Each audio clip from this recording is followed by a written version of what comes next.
In Power Query, nulls might ruin your calculations. Sometimes it's better to replace them with zeros. Let's start simple with a user interface. Now go to the Power Query editor, select the needed columns, and you can just right-click to choose Replace Values. If you want to select all the columns, use Ctrl-A, or use the Shift key. We will replace all the null values with zeros, and let's see what is the result. Works fine, right? Until tomorrow, when your colleague adds a new column and then your user interface replacement completely misses it.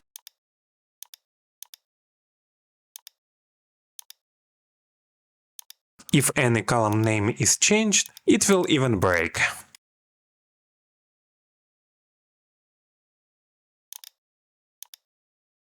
Let's return to the Power Query editor. Here is why hard-coding column names is risky. Rename a column, remove one or add a new one, and your M code breaks. Not ideal when you are handling real-world ever-changing data. How can we fix this? Instead of listing columns manually, let's get all column names dynamically using Table.ColumnNames function. The argument is our source table. Then we can replace nulls in every column automatically, no matter what's added later.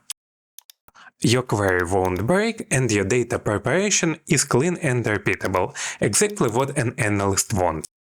Quick bonus tip: if you want to replace nulls only in numeric columns, that's possible too. I won't cover it now, but drop a comment if you want me to make a full tutorial showing that trick too. See ya!